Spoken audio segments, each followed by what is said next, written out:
šoreiz mēs domāsim par pēdējo no šiem dienišķajiem grēkiem. Tiem mazajiem, kas ielavās mūsu ikdienā, mūs var sagraut no iekšienes. Un pēdējais ir aprunāšana, kā jau Emīlija minēja savā liecībā.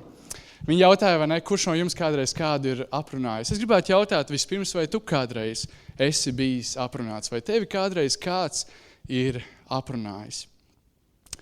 Tā ir tāda pretīga sajūta. Zināt, ka kāds tevi aprunā, un manuprāt, vēl pretīgāk sajūta zināt, cik daudz es nezinu, ka mani aprunā. Jo mēs visticamāk esam aprunāti vairāk nekā mēs spējam iedomāties. Ja vien mēs neesam tie cilvēki, kas visu pārdomā, kas domā, ka cilvēki vien to dara, kā mūs aprunā, bet visticamāk vairāk nekā mēs spējam atcerēties momentus, mēs esam aprunāti daudz vairāk, jo aprunāšana notiek ap mums. Un mēs nezinām, kad tas notiek par mums bieži vien.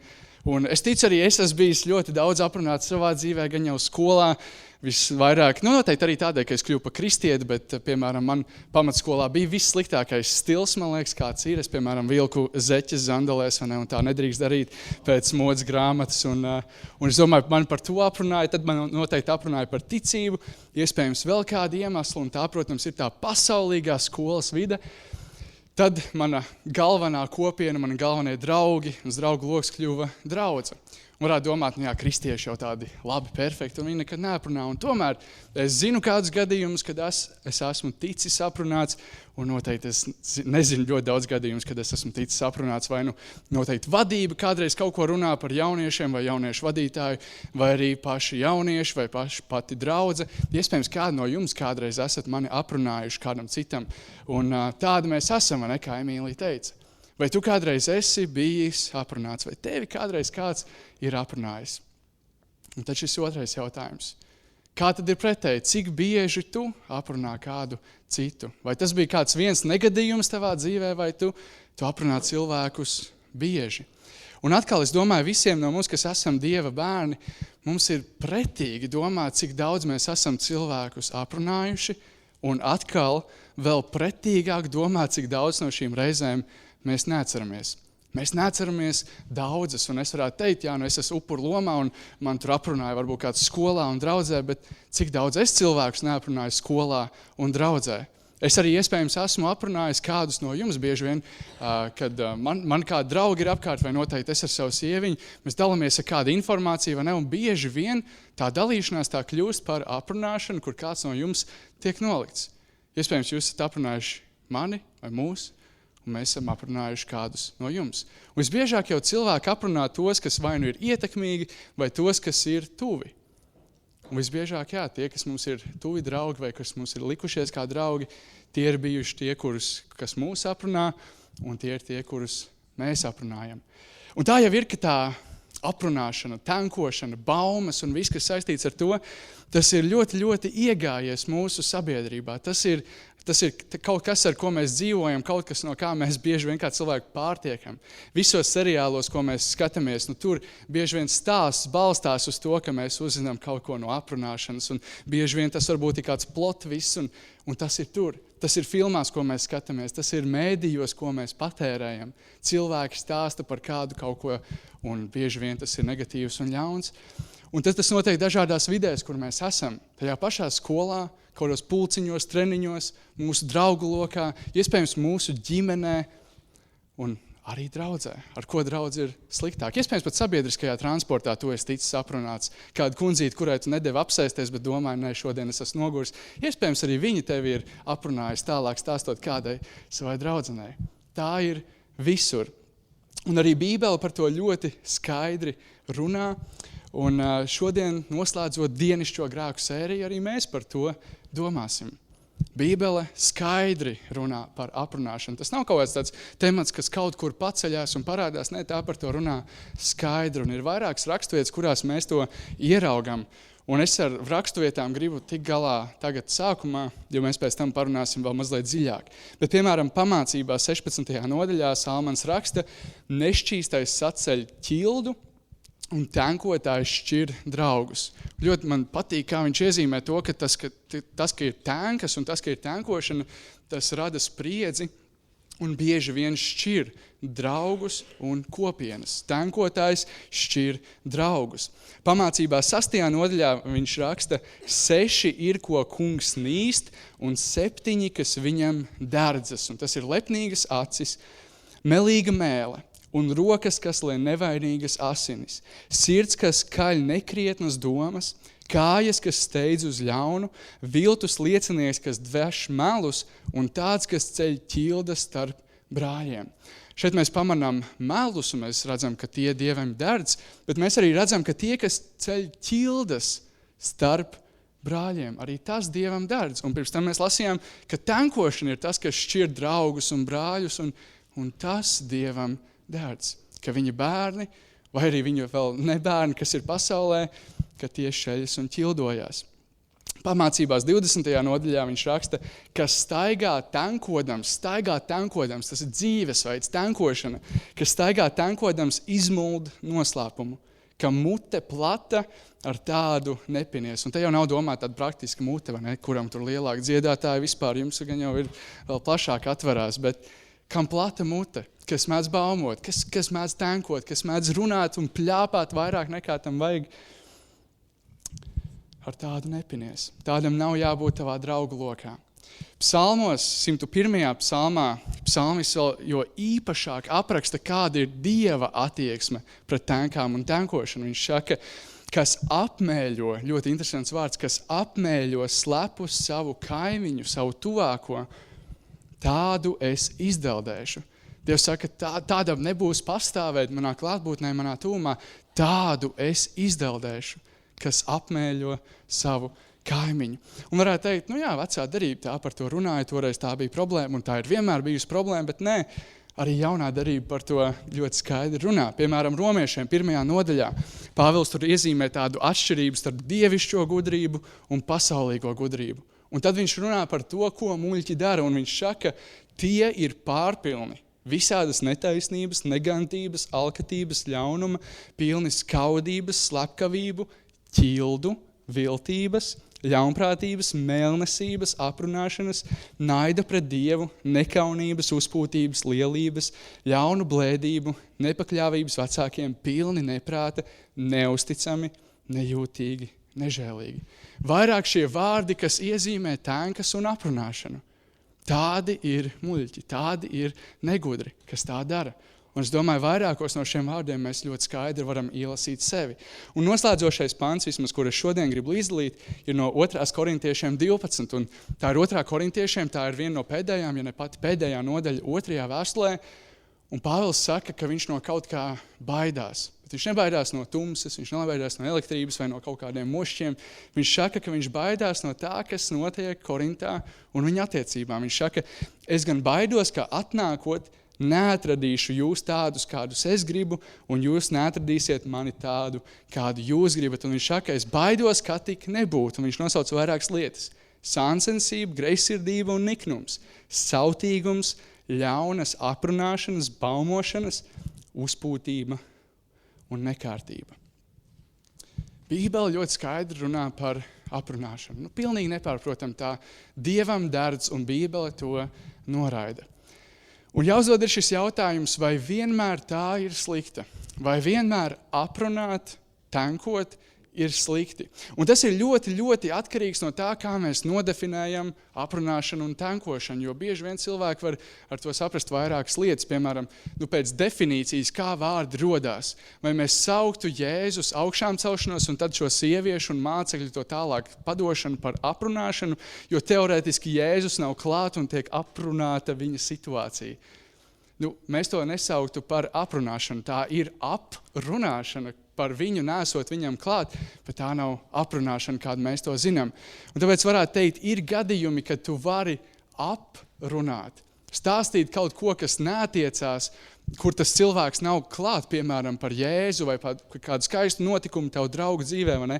Kāds tas sadarinājies nesen, gribās kādam pastāstīt un padalīties par to, un tā ir brīnišķīga iespēja, protams, ja viņi nesaka darīt citādāk. Tā kā ir gadījumi, kad var aprunāt, un tomēr šī aprunāšana, kādu mēs to saprotam, tā ir ļoti noraidīta. Un tāpēc sapratīsim, kas tad īsti ir tā bibliskā aprunāšana.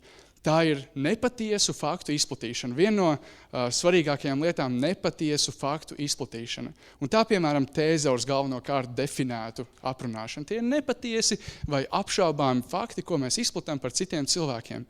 Nepatiesi fakti, un mēs jau lasījām, un mēs zinām Bībelē, ka Dievam ļoti dārdzās meli. Viņam nepatīk meli. 9. bauslis ir, tev nebūs sniegt nepatiesu liecību. Un pirmajā tēmā, kad mēs pirmajā nedēļā gājām cauri, domājām par mānīšanu, melošanu un krāpšanos, mēs domājām, kur Pēteris saka, jums nebūs nekāda viltus jūsu starpā, lai nav nekāda viltus. Līdz ar to Dievam nepatīk meli. Un tad, kad mēs aprunājot, sakam šos nepatiesos faktus un izplatām tos par kādu citu, skaidrs, ka tā ir tā ļaunā aprunāšana. Bet ir vēl kaut kas, un ir vēl 3 lietas, ko mēs varētu ieskaitīt. Tā ir arī nevajadzīgu faktu izplatīšana par kādu citu. Un mēs bieži, kad mēs aprunājam, un tīpaši, tikai, kad mēs kā kristieši aprunājam kādu citu, mēs to mēģinām ietērpt tādā ļoti skaistā veidā. Es tikai pasaku kādu aizlūgšanu vajadzību, vai es liecībā ietērpu. Un mēs pasakam un aprunājam kādu, kad tas klātesot justos ļoti nekomfortabli un slikti. Tā ir arī nevajadzīgu faktu izplatīšana par kādu citu, un Jēzus arī par to runā. Varbūt ne tiešā veidā, bet viņš saka Mateja evaņģēlija 12. nodaļā, ka mums būs jāatbild par katru neuzmanīgo vārdu, ko mēs sakam. Katru neuzmanīgo vārdu, ko mēs izsakām, par to mums ir jāatbild. Tāpēc mēs nevaram nevajadzīgi kādus faktus izplatīt par kādiem citiem. Bet vēl aprunāšana ir nepareizi adresētu faktu izplatīšana par kādu citu. Bieži vien mēs gribam, lai kādi cilvēki dzird to, kas mums tik ļoti, ļoti sāp, ko kāds cits ir it kā izdarījis. Un tomēr tā Bībele nemāca risināt problēmu ar kādu cilvēku, ar kuru tev ir problēma. Jēzus ļoti skaidri iezīmē, kā tam ir jāizskatās. Tam ir jāizskatās tā, ka ja tev ir problēma, ja kāds pret tevi grēko, tu ej pie viņa, nevis ar savu pulku, bet tu ej viens. Un tu atklāji to, kas ir tā tava problēma ar šo cilvēku, un ja viņš pieņem, vai ne, tad tu esi brāli atgūs un viss ir skaisti. Ja viņš tev nepieņem, tad Bībele māca, ņem 1 vai 2 lieciniekus. Tad ņem 1 vai 2 lieciniekus un ej un risini šo problēmu, ja kāds pret tevi grēko. Un ja arī šim viņš nepaklausa, tad cel šo problēmu visas draudzes priekšā. Tā Jēzus iedibina problēmu risināšanu, kas rodās brāļu un māsu starpā. Un mēs nevienmēr ejam pēc šī viņa iedibinātā veida. Mēs labāk pastāstīsim to kādam citam, lai iegūtu kādu atzinību, lai atrastu kādu draugu, kurš mums piekrīt un mums būtu mūsu sekotāji. Un mēs varētu savā ziņā pazemot to cilvēku. Tā kā tā ir nepareizi adresētu faktu izplatīšana par kādu citu.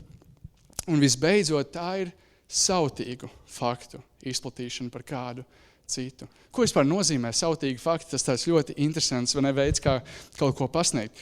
Tas ir, kad mēs domājam par aprunāšanu, kad mēs domājam par tankām, tas dziļākais mērķis un tā dziļākā problēma ir krietni lielāka nekā pati aprunāšana. Jo, kad mēs aprunājam kādu citu, tas, ko mēs cenšamies izdarīt, ir iegūt sev sekotājus, tas ir viens, bet arī sevi paaugstināt. Atrast sevi kā labākus attiecībā pret to otru cilvēku, kas ir izdarījis kaut ko sliktu vai pat nav izdarījis kaut ko sliktu. Tā dziļākā problēma zem aprunāšanas ir mūsu lepnums, ka mēs gribam būt augstāki, pārāki, gudrāki nekā tas, ko aprunājam. Un vēl gribam atrast sev sekotājus, lai arī tie mūs atzītu par krutajiem. Un Lūkas evaņģēlija 4. nodaļas, 6. nodaļas 45. pantā Jēzus saka, ka no pārpilnas sirds mute runā. No pārpilnas sirds mute runā to, kas ir mūsu sirdī, un tad, kad tā kļūst pilna, to arī tā teiks tālāk.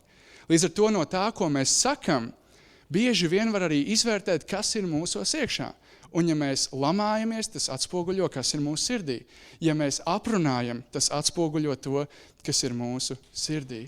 No pārpilnas sirds mute runā. Ja tu aprunā, tad visticamāk sirdī ir liels lepnums. Un arī visi šie panti, kurus mēs pirms mirkļa lasījām, un tie bija vairāki, gandrīz visi šie panti līdz ar aprunāšanu min arī lepnumu. Tāpēc mums ir jāskatās uz šīm problēmām kā ļoti savstarpēji saistītām. Ja mēs gribam sevi paaugstināt, ja mēs gribam parādīt sevi kā spēcīgākus, mēs visticamāk aprunāsim kādu, kurš ir vājāks vai kuru mēs gribam pataisīt vājāku. Tātad aprunāšana ir nepatiesu vai nevajadzīgu, vai nepareizi adresētu, vai sautīgu faktu izplatīšanu par kādu citu. Un bieži vien būs grūti atcerēties, vai ne, šīs 4 lietas, vai atcerēties visus tos Bībeles pantus, par kuriem mēs tikko domājām. Un tāpēc ir ļoti labi sev uzdot 3 jautājumus. Tad, kad tev gribās kādam pastāstīt kaut ko par kādu citu, ir labi sev uzdot 3 jautājumus, lai pārbaudītu, vai tā ir šī ļaunā aprunāšana. Viens no tiem ir tā saucamais zelta likums, ko Jēzus iedibina Mateja evaņģēlijas 7. nodaļā. Ja nedari citam to, kas tev pašam nepatīk, un dari citiem labu, jo tu arī no citiem gribi saņemt labu. Tāpēc uzdot šo jautājumu, vai es būtu mierā, ja tas cilvēks par mani izteiktos līdzīgi. Vai man būtu miers ar to, ja tas otrs tāpat teiktu par mani? Bet ar to nepietiek. Mums ir arī jāuzdod jautājums, vai es būtu mierā, ja viņš būtu blakus. Jo bieži vien jau tā problēma ir, mēs gribam apiet to cilvēku, mēs gribam pateikt to kādam citam. Bet ja tas cilvēks būtu blakus, ja viņš dzirdētu to pašu, vai es būtu mierā? Vai es būtu tikpat ļoti gatavs padalīties ar šo visbiežāk jūtīgo, grēcīgo informāciju, kas man ir, ja tas cilvēks būtu blakus. Un ja nu gadījumā tev joprojām ir šis ļaunums, un tu teikt, jā, man vienalga, viņš ir klāt vai nav, es aprunāju, man ir ko teikt, tad tev ir jāuzdod, vai viņam būtu labi, ja viņš būtu līdzās. Vai viņš nebūtu sāpināts, vai viņš nebūtu apkaunots, ja tu to pateiktu. Un tāpēc atkal ir svarīgs šis adresāts. Tāpēc ir svarīgi, ka Jēzus liek vispirms iet pie šī cilvēka, tad ņemt līdzi 1 vai 2 lieciniekus un tad celt to draudzes priekšā. Tā ir apmēram Bībeles skats uz aprunāšanu. Un tad tas lielais jautājums, kā ar to tikt galā. Iespējams, ir ļoti, ļoti daudz zāles šim, un tomēr visas mēs nevaram apskatīt. Tāpēc viena no tām es gribētu padomāt gan personīgā kontekstā, tātad mums pašiem, un arī kopienas kontekstā, jo tā ir personīga problēma, bet tā ir arī kopienas, tā ir arī grupas problēma. Un personīgi tas, ko tu vari darīt, ir atvainoties tiem, ko tu esi aprunājis. Un tas liekas, wow, iespējams viņi to nezina, ka es viņus esmu aprunājis. Iespējams tas jau ir sen bijis pagājis. Kāpēc, lai es iet tagad un sevi pazemotu, apkaunot un iet un atvainoties un iet un pateikt, ko es esmu darījis? Bet tas, kā tu vari cīnīties ar aprunāšanu, ir iet un atvainoties tiem, kurus tu esi aprunājis. Tos, kuriem apkārt citiem cilvēkiem to esi izplatījis nepatiesu, nevajadzīgu, nepareizi adresētu vai sautīgu ziņu. Atvainojies tiem, kurus tu esi aprunājis. Un tad kā uzvarēt to grupas kontekstā? Jo mēs jau nevaram vienmēr atvainoties par grupu, un mēs zinām, Matejā te kāds aprunā, nu tad es iešu atvainoties par visu Mateju. Bet tas, ko mēs varam darīt, ir te, ka mēs dzirdam baumas, vai te, ka mēs dzirdam aprunāšanu, ir uzdot šo jautājumu, kāpēc tu man to saki? Kāpēc tu to saki? Un tas liekas tāds skarbs jautājums, un es šo jautājumu esmu uzdevis, un man šis jautājums ir uzdots, un tā pirmā reakcija ir, es vienkārši gribēju pastāstīt, vai ne, kas notiek, un kaut kā vai nu attaisnoties, vai kļūt tādam ļoti aizstāvīgam, bet tas bieži vien novad pie tā rezultāta, ka mēs atrodam to īsto adresātu. Nevis mūs, nevis kādu citu, bet to, ka viņam ir jāiet pie tā cilvēka, ko viņš aprunā. Kāpēc tu man to saki? Kāpēc man tas ir jāzina? Mēs dzīvojam sabiedrībā, kur tik ļoti populāri ir zināt, ko cilvēki domā par cilvēkiem, ko šie cilvēki domā par tiem cilvēkiem, kur visi viens otru zina, bet ne tieši, bet apkārt. Un tomēr uzdot šo jautājumu, kāpēc tu man to saki? Un iespējams, tu pazaudēsi kādu draugu, iespējams, viņi ar tevi vairs nekad nebaumos, un pirmkārt, tu jau esi uzvarētājs tajā, bet ir arī tāda liela cerība, ka arī viņi aizdomāsies un viņi beigs aprunāt. Un tomēr Māris sākumā iezīmēja ļoti, ļoti skaistu lietu. Mēs varam domāt atkal par to grēka robežu. Nu, kur ir tā netrāpīšana mērķī un kur ir ok? Kur ir ok? Kur ir tā robeža starp grēku un ok? Un tomēr Bībele mums nemāca meklēt to robežu. Bībele mums māca lūkoties uz pašu mērķi un mēģināt trāpīt tajā. Bībele mums māca nevis tikai beigt grēkot, bet sākt mīlēt Dievu un cilvēkus. Un tāpat Bībele mūs ne tikai izaicina beigt aprunāt, beigt runāt muļķību, bet arī māca runāt svētību. Un ir viens ļoti, ļoti skaists pāns, kurš mums visiem ir jāatcerās tad, kad mēs domājam par jebkāda veida runāšanu. kad mēs domājam par aprunāšanu, kad mēs domājam par melošanu, kad mēs domājam par lamāšanos, par jebkuru vārdu, jebkuru teikumu, kas iznāk no mūsu mutes. Un šo pāntu tiešām ir vērts atcerēties. Ja tas ir pirmais pāns, ko tu atceries, vai aiz Jāņa 3.16, tad tam ir jābūt šim. Efeziešiem 4.29. Varbūt nevienīgi šim, bet šis ir ļoti, ļoti svētīgs pāns. No jūsu mutes, lai nenāk nekāda samaitāta runa. Cik samaitātas runas, cik samaitāta vārda, nekāda samaitāta runa. Lai no tavas mutes neiziet nekāds samaitāts vārds, samaitāta runa. Bet tikai tas, kas ir derīgs un nepieciešams stiprināšanai, lai būtu par svētību klausītājiem. Nebūtu nekādas samaitātas runas, neviena vārda, bet tikai tas, kas derīgs, nepieciešams un par svētību. Vai mūsu vārdi ir tādi, vai tas, ko mēs sakam, ir tāds, bieži vien nē. Un Bībele mums ļoti skaisti iezīmē to mērķi, uz kuru mums iet. Lūksim par šo, un tad ir mazās grupiņas. Debes Tēvs, paldies Tev par šo sanākšanu, paldies par šo sēriju, kurā varējām palūkoties uz kādām mazām, nelielām problēmām mūsu dzīvē, ļaunumiem, kas bieži mūs sēd, kurus mēs esam pieņēmuši par normāliem, populāriem, pašsaprotamiem un esam nepamanījuši, ka tie ir mūsu dzīvē. Tēvs, es lūdzu, ka Tu izaicini mūs runāt svētības vārdus, ka visi vārdi, kas iznāk no mūsu mutes, tas var būt derīgs, tas var būt nepieciešams un tas var būt par svētību. Tēvs, kad mums ir kāda vēlme aprunāt kādu brāli vai māsu, vai pat aprunāt kādu, kurš nav Dieva bērns, Tēvs, lūdzu, ka Tu apturi mūs. Un ja mums ir kāda problēma, tad Tu māc mums iet pie šī cilvēka runāt. Un neļauj arī mums kaut kā skaisti izpušķot aprunāšanu caur lūkšanu vajadzībām vai liecībām vai kādām citām lietām, bet ļauj mums pašiem mācīties lūgt par šiem cilvēkiem, ar ko mums ir grūti. Tāpēc Tēvs lūdzu, ka Tu svētī Mateja jaunieši. Paldies, ka mēs varam būt šeit tik daudz. Paldies par šo paudzi, kas tiešām liekas meklē Tevi un ir ļoti, ļoti atvērta Tev. Paldies, ka Tu mūs sauc ārā no tumsas un ļauj mums dzīvot gaismā, ļauj mums kļūt par saviem bērniem. Mēs Tevi slavējam par to, mēs Tev pateicamies par to. Un tagad lūdzam, lai mums būtu brīnišķīgs laiks, saturīgs laiks mazajās grupiņās. Un to lūdzam Kristus vārdā. Āmen.